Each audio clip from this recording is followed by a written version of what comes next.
Boker Tov à tous, ce soir c'est la Eloula de Rachel Imenu. Et on sait que Rachel c'est spécial. Il y a beaucoup Baruch Hashem de tzadikot dans le Ham Israël, il y a toutes les Imaot, mais Rachel c'est Rachel. Et on va essayer de comprendre un petit peu c'est qui Rachel et qu'est-ce qu'elle signifie. Alors on connaît l'histoire. On sait qu'elle a donné les signes à Léa parce que son père il a voulu tromper Yaakov et que donc elle a pas voulu que sa sœur elle ait honte, donc elle lui a donné les simanim. Ça c'était la première fois qu'elle a fait déjà une chose extraordinaire. La deuxième fois, c'était le tour de Yaakov d'aller avec Rachel et Réhouven, donc le premier-né de Léa. Il emmène des fleurs à sa mère qui s'appelait les Doudaïm, qui sont connues d'être une ségoula, d'être quelque chose de propice pour avoir des enfants. Et Rachel, on sait qu'elle n'avait pas d'enfants. Et donc elle voit que Réhouven, il amène les Doudaïm à Léa, et puis elle lui dit donne-moi les Doudaïm. Et Léa, elle lui répond, elle lui a dit ça te suffit pas d'avoir déjà pris mon mari, tu veux aussi prendre ça. Et donc on se pose la question, mais qu'est-ce qui t'arrive Léa? Qu'est-ce que tu racontes? Elle t'a pris ton mari, elle te l'a donné grâce à elle, t'as pas eu honte, etc. Et Rachel, il t'a gardé. Et maintenant, Keilou, t'es en train, comme si tu es en train de encore une fois lui reprocher quelque chose. Alors il faut comprendre qu'il y a marqué dans la Torah qu'Léa, il s'est noie. Ça veut dire que c'est pas que Yaakov, évidemment, c'était un des Avot, c'est pas qu'il détestait Léa, mais comme il préférait Rachel, ça se voyait tellement en fait qu'il préférait Rachel, c'est pas qu'il aimait pas Léa, mais il préférait Rachel, donc ça se voyait dans tout. Ça veut dire que, évidemment, il respectait Léa, il faisait ce qu'il avait à faire avec Léa, mais quand il allait chez Rachel, c'est tout son corps qui s'illuminait, il était content, il était heureux. Et donc, en fait, qu'est-ce qu'elle a compris, Rachel Imenou? Elle a compris que même si elle avait fait ce premier sacrifice, en vrai, Léa, elle avait rien demandé. Ok, tu m'as donné les signes, mais tu vois bien, je suis toujours pas aimée. Alors déjà, j'ai passé la plupart de ma vie à pleurer. Maintenant, en plus, je suis même pas la première aux yeux de mon mari, je suis encore la deuxième. Donc, qu'est-ce que j'ai finalement gagné? Et donc, Rachel, en fait, elle se met à la place de Léa et elle comprend sa peine. Et elle lui dit, tu sais quoi, ma sœur? T'as raison. Je vais te donner ce soir la nuit que j'ai avec Yaakov. Alors c'est bien, Kola Kavod Rachel, bravo, tu donnes ta nuit avec Yaakov. Mais tu demandes à Yaakov qu'est-ce qu'il en pense. Qu'est-ce qui s'est passé? Ils ont fait leur échange, Rachel elle a eu les doudaïm, donc elle a eu les fleurs. Léa en fait, pour pas faire honte elle aussi à Rachel, on dit qu'elle est sortie l'ikrat Yaakov, c'est elle qui est allée voir Yaakov pour pas qu'il aille chez Rachel et que Rachel elle doive lui dire écoute je t'ai échangé pour ça, pour une ségoula. Donc Rachel, Léa elle sort vers Yaakov, elle lui dit regarde ce soir tu viens avec moi. On a changé de place avec Rachel, on a fait nos comptes. Yaakov, il pose pas de questions, il est déçu, il pose pas de questions. Et ce soir-là, en fait, c'est quoi la grandeur? C'est que ce soir-là, Rachel, elle savait qu'il y avait un enfant qui devait descendre, elle aurait pu l'avoir. Et donc on te dit, bah alors pourquoi tu prends les doudaïm si tu pouvais l'avoir? C'est que Rachel, elle s'est mise dans cette situation de pouvoir faire quelque chose d'énorme pour quelqu'un d'autre. Et donc cette nuit-là, il y a Yissachar qui est descendu.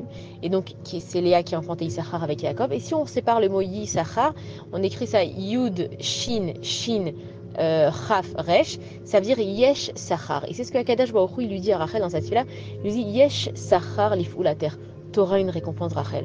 Et donc on raconte que quand le Beth Amikdash, malheureusement, il a été détruit, tout le monde est venu consoler à Kadash Baruch Hu, lui dire mais non, Kadash Baruch Hu, c'est vrai, ton peuple il t'a pas regardé, il fait pas attention à toi, il suit pas tes mitzvot, mais regarde, et Abraham il va dire j'ai sacrifié Yitzhak, et Yitzhak il va dire j'étais d'accord de partir en sacrifice, et Sarah elle va dire et moi j'ai donné Agar.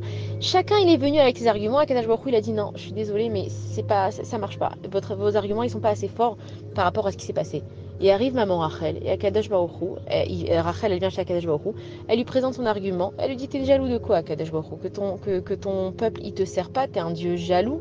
Dis-moi j'ai donné ma sœur une première fois, et la deuxième fois j'ai donné ma descendance. Tu m'as dit que j'aurais des enfants qui seraient aussi partie des Shvatim, je les ai donnés encore une fois. Donc Akadosh Baruch Hu, pourquoi toi tu peux pas donner comme moi j'ai donné?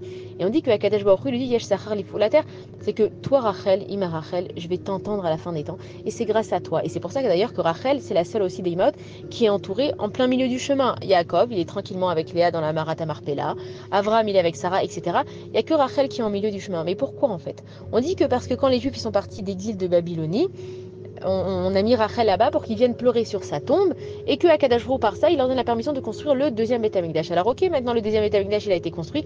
Qu'est-ce qu'elle fait encore là-bas Rachel? On a déjà vu qu'on peut déterrer des corps. Ils auraient pu à ce moment-là la remettre dans la Marat Marpella. Mais qu'est-ce qu'elle fait Rachel? Ima Rachel, notre maman Rachel. Une maman, elle laisse pas ses enfants en exil. Même si elle comprend les calculs d'Akadosh Baruch Hu, on sait que Akadosh Baruch Hu, il est que tov, il est que bon. Mais Rachel a dit à Kadesh Baruch Hu, je sais que tu envoies mes enfants dans un voyage pour que eux ils apprennent à comprendre qui ils sont et qui est Akadosh Baruch Hu. Mais la maman elle dit mais moi aussi je vais avec eux. Donc Rachel en fait, elle veut être enterrée au milieu du chemin. Pourquoi? Parce qu'elle veut être en exil avec ses enfants. Maintenant on sait, on a entendu de plusieurs histoires, que maman Rachel, elle sort de son kéver. Son kéver, c'est pas un endroit où elle repose en paix. On a vu avec les Chayalim combien de fois ils ont voulu rentrer dans des maisons et elle leur a dit non, ne rentrez pas ici. Ils lui ont dit mais comment tu sais qui tu es? Ils lui ont dit c'est moi maman Rachel. On sait que Rachel, elle sort. À chaque fois, c'est elle qui fait des miracles à droite, à gauche. Donc elle est là, elle est présente, elle est dans ce monde ici. Maintenant, à Kadosh Baruch Hu, Rachel, elle est comparée à la Shrina. On sait que Akadosh Baruch Hu, quand il a créé le monde, il a séparé la Shrina de lui. Ça veut dire que Akadosh Baruch Hu, il est un. Il avait le côté humain, enfin il a le côté humain, il a le côté masculin. Et il a décidé de créer un homme et avec le contraire aussi sa femme. Ça veut dire que tout dans le monde a une moitié. Il a séparé aussi les eaux d'en haut avec les eaux d'en bas. Il a créé le Léviathan, il a créé la femme du Léviathan. Il a créé la lune, il a créé le soleil. Tout dans le monde a un côté qui est masculin et un côté qui est féminin. Donc le côté féminin d'Akadosh Baruch Hu, ça s'appelle la Shrina. Et Akadosh Baruch Hu, bien qu'il soit dans les hautes sphères, il est aussi ici grâce à la Shrina. Et la Shrina, elle est comparée à Rachel Imenu. Maintenant, il faut comprendre qu'est-ce qu'elle vient faire ici, la Shrina. Ok, elle vient en exil avec nous, on a compris, mais nous, en fait, ce qu'on attend maintenant, c'est de sortir d'exil. Et alors, on nous dit, si on veut sortir d'exil, il faut comparer l'histoire de Yaakov et de Rachel. Comment est-ce que Yaakov, il a réussi à sortir Rachel, qui était en exil, dans l'exil de Lavan, il a réussi à la sortir. Mais il ne l'a pas sortie, il s'est marié avec elle, et c'est vrai, après, ils ont fait leur chemin. Donc tout ça, en fait, on est en train de comprendre, mais comment on sort? Comment on sort de la galoute? Et en fait, c'est que le secret, il est très simple. Akadosh Baruch Hu, il a créé Adam et Chava dans le jardin d'Éden. Il leur a donné tout et il leur a dit ne mangez pas de cet arbre, le fruit qui est interdit, qui s'appelle le Etz Da'at. Da'at, c'est le savoir et en français, on va comparer ça au doute. Le savoir, c'est le doute. Pourquoi? Déjà, il faut savoir que le doute, c'est comparé à Amalek, ça a la même guématria, ça a la même valeur numérique. Le doute, c'est Amalek. Le doute, c'est quoi? C'est quand je me dis mais est-ce que vraiment dans ce monde ça va bien? Est-ce que c'est bien que mon fils il soit marié avec cette personne? Est-ce que j'ai bien fait de me marier avec ce mari? Est-ce que j'ai bien fait d'habiter dans cet endroit? Est-ce que j'ai bien fait d'acheter cette maison? Quand on a un doute, on remet en question ce que Akadosh Baruch Hu il fait. On est en train de manger la pomme du jardin d'Éden. Le Etz HaChaim, c'est l'arbre de la vie. Alors on nous dit qu'il y avait deux arbres, le Etz HaChaim, le Etz HaDaat. Mais il faut comprendre que comme tout est chalem dans le monde d'Akadosh Baruch Hu, il n'y a pas de séparation. Dès que nous on fait une séparation et qu'on commence à croire que peut-être on a fait une erreur d'aller habiter ou d'être copine avec cette personne ou d'avoir fait cette affaire-là, on est en train de se séparer d'Akadosh Baruch Hu et de manger encore une fois la pomme. Donc si on comprend, on n'a jamais quitté le jardin d'Éden. Toutes les femmes sont des Chava et tous les hommes sont des Adam. Mais à chaque fois qu'on met le doute dans notre vie, on est en train de finalement manger cette pomme.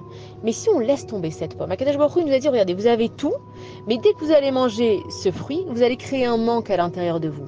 C'est quoi le manque? On l'avait expliqué plusieurs fois, c'est que je vais commencer à regarder ce que les autres ils ont, et je vais me dire, mais attends, mais elle a une sœur, moi j'en ai pas. Lui, il a une super belle voiture, moi j'en ai pas. Lui, il a pu acheter sa maison, moi j'en ai pas. C'est ça en fait de manger la pomme. C'est de regarder ailleurs et de pas te satisfaire de ce que tu as et de pas être d'accord en fait avec ce que Akadosh Baruch Hu te donne. Mais si tu comprends en fait dans ta tête que tout ce que Dieu il te donne, c'est pas que c'est pour le bien, c'est bien. Ça veut dire qu'on sait qu'il y a un arbre et que il y a le Etzadat, Tov Vara, il y a le bien et le mal. Maintenant, vous avez déjà vu un arbre pardon, qui fait des pommes et des poires, ça n'existe pas. Ça veut dire qu'il y a une même racine, ça veut dire qu'en fait, il y a du bien dans le monde. Et si nous, en fait, dans nos têtes, on arrive à chaque fois qu'il nous arrive quelque chose de dire Akol Tov. Pourquoi? Parce que ça vient d'Akadosh Baruch Hu. J'enlève le safek. Si j'enlève le safek, je me mets pas en fait dans la pensée du doute du Etzadat. Donc je ne mange pas le Etzadat. Chaque fois que je vais mettre un doute dans ma vie, que je vais pas avoir confiance, que je vais être triste, que je vais me dire ça va pas, que je vais me dire que je vais pas y arriver, je mange la pomme. Donc si je comprends bien, mais j'ai jamais quitté le jardin d'Éden, tout est autour de moi. Si je me dis dans ma tête Akol Tov, et si je prends cet état d'esprit, qu'à chaque fois qu'il m'arrive quelque chose, alors il y a du mal. Pour l'instant, on voit des choses qui arrivent, qui sont dures à comprendre. Mais il faut que j'arrive à dire dans ce mal, avant d'essayer de comprendre. Quand on a reçu la Torah, qu'est-ce qu'on a dit? Naaseh venishma. D'abord, on va faire, après, on va comprendre. Si j'arrive à comprendre Akadosh Baruch Hu, Akol Tov, je me pose pas de questions. Ok, c'est dur, mais tu as décidé comme ça, Dieu, je vais le faire. Cette personne-là, elle vient de perdre un proche, je vais dire quoi? Akol Tov. C'est pas que ça me fait pas du mal, évidemment. Mais si tu me l'as envoyé à Akadosh Baruch Hu, c'est que tu as décidé que c'était bon pour moi. Pourquoi? Parce que comme on a vu dans la paracha de Lech Lecha, Akadosh Baruch Hu nous emmène dans un voyage et tout ça, bientôt, ça sera fini. Comment ça va être fini? Quand on va être en fait dans la pensée de Akol Tov, tout va changer pour nous. Pourquoi? Parce que finalement, on va avoir confiance. Et c'est ça la vraie Mouna, c'est de se mettre en dessous du Etz HaChaim et pas du Etz HaDaat. Et donc, qu'est-ce qu'elle fait, Rachel Imenu? Elle dit à Akadosh Baruch Hu, je sais à Akadosh Baruch Hu que Akol Tov. Seulement, mes enfants, ils vont l'oublier. Donc, je vais leur dire, regardez, vous savez pourquoi c'est pas grave d'être en exil? Parce que moi aussi, j'y suis. Ve Akol Tov. La preuve, c'est que je peux parler avec Akadosh Baruch Hu, Animevaka, Albanea. Akadosh Baruch Hu, je peux te parler même en exil, je peux être qui je suis, même en exil. La preuve, c'est que Rachel Imenu, c'est Rachel Imenu, même en exil, elle a le droit de sortir de sa tombe, d'aller prévenir les soldats. C'est ça qu'elle est en train de nous dire. Mes enfants, c'est pas l'exil qui est grave. L'exil, vous pouvez le sortir quand vous serez sortis de ça dans votre tête. On peut sortir un juif d'exil, mais c'est très dur de sortir l'exil d'un juif. Donc c'est pas que Mashiach qui va arriver et qu'il va y avoir des grands miracles, parce que la preuve, quand il y a des grands miracles, qu'est-ce qu'on fait? Le 14 avril, l'Iran nous a envoyé des missiles les uns après les autres. Il n'y a rien eu qui s'est passé. On aurait dû le lendemain mais faire des fêtes, annuler les écoles, danser dans la rue. Qu'est-ce qu'on a fait? On est reparti, on a continué à cuisiner. Donc c'est pas les grands miracles qui nous changent quelque chose. Si tu as envie de voir des miracles dans ta vie, ouvre les yeux le matin, tu respires. Il y en a qui respirent pas. Tu marches, il y en a qui marchent pas. Tu vas travailler, il y en a qui ont même pas de travail. Donc si tu as envie que le Mashiach vienne avec des énormes miracles, ça ne changera rien dans ta vie. Mais le Mashiach, il est déjà là. Pourquoi? Parce que le monde, il a été créé en 7 jours, ok? Donc, ça a été créé. On te dit qu'il y a 7 millénaires, le 6e millénaire, c'est le dévoilement du Mashiach. Donc, si il y a un passage qui dit « Elef shanim benecha ki yom etmol ki yavor », ça veut dire que 1000 ans dans ce monde ici, c'est comme un jour là-haut. Ça veut dire quoi? Ça veut dire que là, on est au 6e jour parce qu'on est dans le 6e millénaire. Comment on est dans le 6e millénaire? Parce qu'on est en l'an 5785 et que nous, on sait que le lundi, il commence déjà le dimanche soir. Ça veut dire quoi? Ça veut dire qu'on a déjà un pied dans le 6e millénaire. Ça veut dire que Mashiach, il est là. Ça veut dire que Mashiach, il peut se dévoiler. Mais comment il se dévoile, Mashiach? Parce que c'est un état d'esprit. C'est de se dire Hakol Tov. Et c'est ce que maman Rachel, elle vient nous apprendre, mes enfants. Mais moi aussi, je suis en exil. Et ça m'empêche pas d'être qui je suis. Donc aujourd'hui, il faut plus se servir d'excuses et se dire mais comment on va faire, on est en exil, on n'arrivera jamais, on va pas pouvoir être libéré et il y a des catastrophes qui arrivent dans le monde et il y a plein de choses qui se passent. Et si on se dit mais attends, on est avec maman Rachel, on est avec tous les tzadikim, pourquoi est-ce que finalement on se pourrit la vie à chaque fois dire que ça va pas aller, que ça va pas et que là je dois divorcer et que là j'arriverai pas à avoir de l'argent à la fin du mois? Et si maintenant je change ma façon de penser, j'ai la foi en Akadosh Baruch Hu, en mon père et en ma mère. Un enfant, il compte sur son père et sa mère. Mon père, c'est Akadosh Baruch Hu, ma mère, c'est Rachel Imenu. Papa, maman, voilà, je vous dis, moi, vous m'avez mis dans ce monde, il n'y a pas de problème, je vais m'en dépatouiller comme je peux. Mais j'ai confiance que tout va bien se passer. Et si nous, en fait, on arrive à comprendre ça, qu'est-ce qui se passe? Eh bien, Rachel, elle sort. Et quand Rachel, elle sort, elle va où? Elle va voir Akadosh Baruch Hu. Et qu'est-ce qu'elle va, elle va lui dire quoi, Akadosh Baruch Hu? Elle va lui dire, Akadosh Baruch Hu, ça y est, ils ont compris. Ils n'ont plus besoin de sortir. Ils ont compris que l'exil, il est juste à l'intérieur d'eux. Donc, c'est pas que je sors d'exil, c'est que je sors l'exil qui est à l'intérieur de moi. Et que maintenant, je comprends que si je me mets mitachat, le Etz HaChaim, et pas, je me mets en dessous du Etz HaChaim qui est à Kol Tov, et pas du Etz Hadat où à chaque fois j'ai des doutes, je vis une vie magnifique. Évidemment, c'est pas qu'il n'y a pas d'épreuve, mais je comprends que c'est un voyage et que j'y arrive. C'est comme par exemple les Havdil, quand je regarde un film, je connais la fin du film, je sais que tout le monde va s'en sortir. Ah mais mince, ils sont séparés, et lui il va dans un bateau, elle va dans une voiture, et lui il n'a pas de téléphone, et comment ils vont se joindre? Notre vie c'est un film, mais c'est un beau film parce qu'on connaît la fin, on sait qu'on a un père, on sait qu'on a une mère qui s'occupe de nous. Et donc c'est ça, ce que maman Rachel, elle vient nous dire. Mes enfants, n'ayez pas peur de l'exil et ne voyez pas ça comme une chose indéterminée et infinissable. L'exil, il peut finir à la seconde où je décide de me mettre en dessous de Etz HaChaim. Pourquoi? J'ai plus de problème. Dès que j'ai un problème, Kadosh Baruch Hu, mon fils, l'est révolté. Ok, Dieu, regarde, tu m'as donné un fils révolté. Moi, je vais faire ce que je peux. Je vais essayer de trouver de l'aide, mais c'est ton fils, Kadosh Baruch Hu. Et si j'ai un problème, j'arrive pas à finir à la fin du mois d'avoir de l'argent, je vais dire écoute, Kadosh Baruch Hu, tu m'as demandé de travailler. Moi, je travaille, je vais pas faire des heures supplémentaires. Je fais ma ishtadout, je fais mon effort. Kadosh Baruch Hu, tu te débrouilles. Tu me donnes l'argent que j'ai besoin à la fin du mois. Et si je vis dans cet état d'esprit, il y a ma maman qui vient et qui dit à Kadosh Baruch Hu, regarde, tu veux la tester dans cet exil, ça y est, elle a plus peur. Elle a plus peur, elle a confiance. Donc c'est bon à Kadosh Baruch Hu. Et c'est ça que maman Rachel, elle vient nous apprendre. C'est que pour sortir de l'exil, il ne faut pas avoir peur d'être en exil. Et là où on est, peu importe qui on est, il faut comprendre que maintenant, on n'est plus en dessous du Etz Hadat avec la pomme, on est en dessous du Etz HaChaim, et que maintenant, chaque chose qui nous arrive, qu'on doit s'énerver, qu'on est en retard, que les choses, elles vont pas, que on se dit à Kadesh Baruch Hu, à Kol Tov. Pourquoi? Ça vient de toi. Et quand on fait ça, on se met au-dessus de tout. La Emouna, c'est ce qu'il y a de plus fort que tout. Et là, j'arrive au degré de En Od Milvado. Et quand je fais ça, tout va bien dans ma vie. Donc, Bezrat Hashem, grâce à maman Rachel, on se met en dessous maintenant du Etz HaChaim. On comprend que Kadosh Baruch Hu, il est là, à Kol Tov. Et je vous promets que c'est bientôt fini cet exil. Des bonnes nouvelles et bisrout maman Rachel, que des bonnes choses. Je vous embrasse.